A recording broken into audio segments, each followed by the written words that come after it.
So I'm back with another vodcast about voltaic or galvanic cells. And this concept takes us beyond just understanding simple oxidation and reduction processes and reactions. It shows how you can actually make them go to work for you. So if you look at the picture that's in this slide, you can see on the left-hand side in the before picture, someone has just inserted a shiny strip of zinc into a beaker full of copper ions.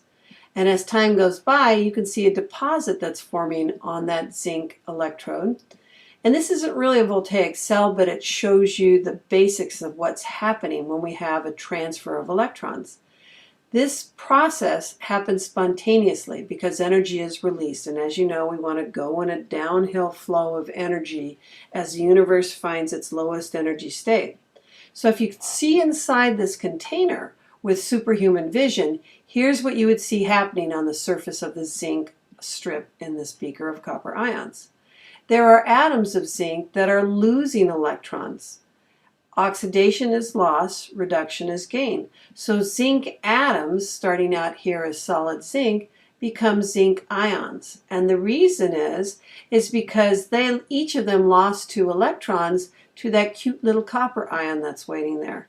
The copper desperately wants those 2 electrons because the copper ion, copper with a 2+ charge, picks up those 2 electrons and voila, is turned into a shiny coppery copper atom that is plating out onto that strip.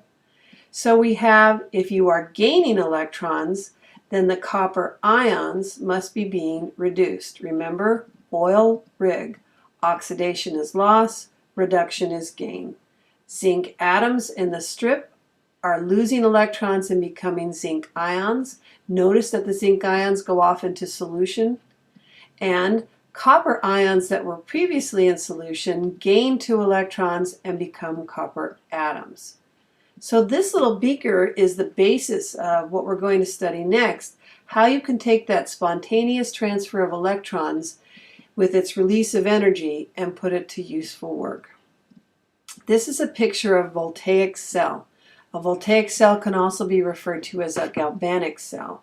And this time we have 2 strips, 2 different metals, 2 different solutions into which the strips are immersed. And we've connected them through an external circuit, the red and the black wires. We're passing them through a voltmeter, which can show me the voltage that's flowing in that circuit. Another way to think of it as the electrons move along the pathway, they're carrying a certain amount of energy with them to be able, hopefully, to do useful work.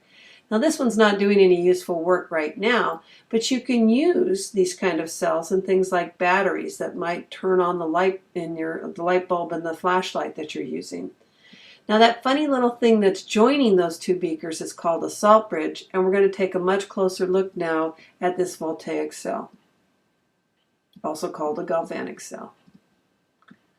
So here's what a typical cell looks like. We have oxidation occurring in the half cell on the left, and that's called the anode.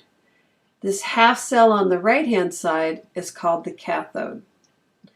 Oxidation occurs always at the anode. So the metal strip of zinc that's in that beige-colored beaker on the left has zinc atoms that are losing 2 electrons and turning into zinc ions. So this is what we call the half reaction for the oxidation of zinc atoms into zinc ions.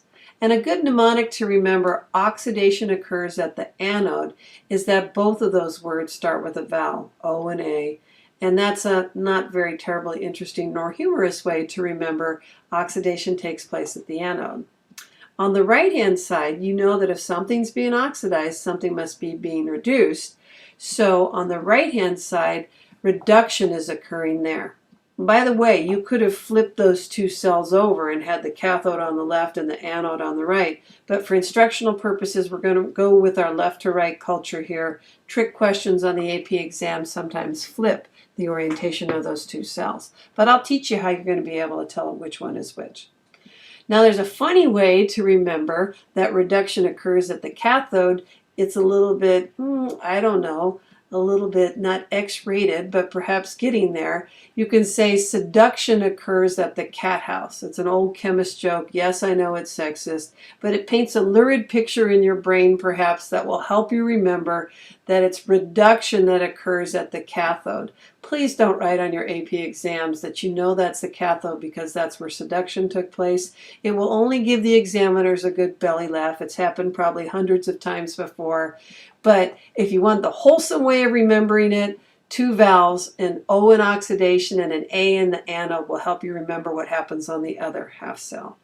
Now there's a lot of stuff going on in this picture, but if we are having reduction occurring at this part here called the cathode, that means that blue copper ions, just as you saw in the previous beaker, are picking up electrons to plate out on the strip and become solid atoms of copper.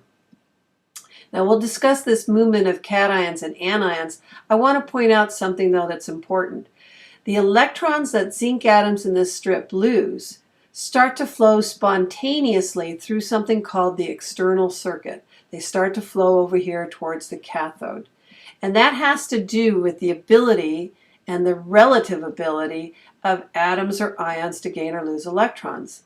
And so we'll begin to understand that as we quantify this concept. But for right now, the combination that we picked of zinc strip of metal in a zinc solution and copper strip of metal in a copper ion solution, that particular combination is something that happens spontaneously. So the voltmeter reads that this sucker could do 1.10 volts of work for us, reads the voltage for us, which could then be transformed into useful work like turning the blades of a fan or lighting a bulb in a lamp or something. Now we're going to take a closer look at what this funny gizmo is, but please don't get the two confused. Electrons only flow through the external circuit. They always flow towards the cathode.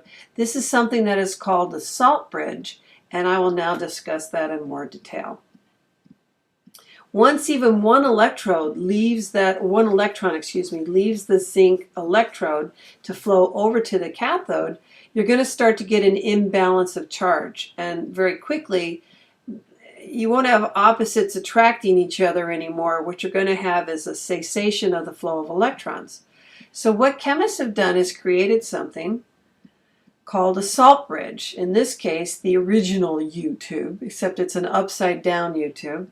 And a salt bridge is often made of a porous material that's kind of soaked with spectator ions, very commonly sodium and nitrate, because you know by now those guys don't do anything. But in this case, they form a very important function. They will move towards the particular half cell that will allow them to take care of this buildup of charge. Let's give you an example. So we have sort of a gelatinous kind of thing in here that holds the sodium and the nitrate ions. Nitrates are negative, those are anions. And this one's easy to remember. Anions always move towards the anode. Why? They're negative and they're going over there because they're going to try to neutralize this positively charged zinc ion to maintain the buildup of excess charge so that the electrons can continue to flow in the external circuit. On the flip side, the positive cation of sodium, cations move towards the cathode, so they're heading over this way to seek out some negative ions that they can cancel out.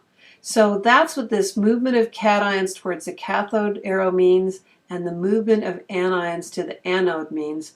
We're trying to prevent the buildup of charges so that we can allow the electrons to continue to flow.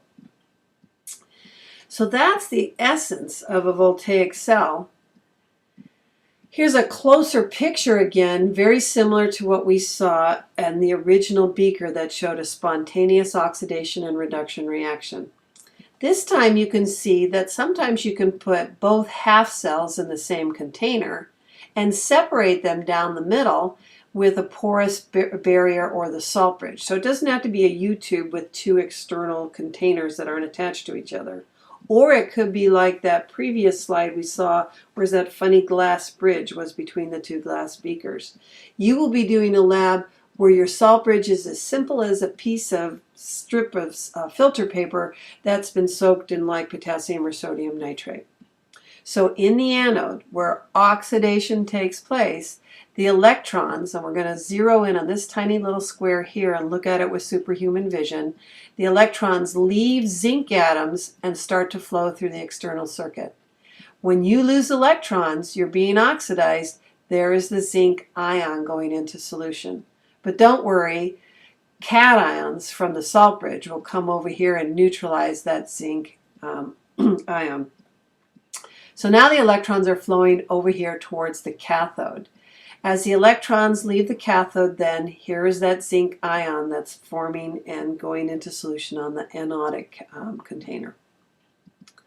So as the electrons get over to the cathode, just like we saw in the former slide with the picture of the copper ions, these blue copper ions in solution pick up the electrons that traveled over there to meet them, and that makes sense because the electrons have a negative charge. These copper ions are positively charged, and so they're attracted to each other. It picks up the two electrons, and here is that formerly blue sphere of copper ion having turned into a coppery colored atom. So the mass of this cathode is going to increase as you continue to let the cell run. So the overall simplicity of the Voltaic cell is a pretty cool thing, and we're going to do a variety of calculations with it that describe why does this happen in the first place, and how can we quantify it and harness that. So in the next podcast, we'll be discussing what is this force, this electromotive force that spontaneously pushes electrons along, just as you would see water flowing from a high place in a waterfall to a lower. That's it for tonight's vodcast on galvanic or voltaic cells.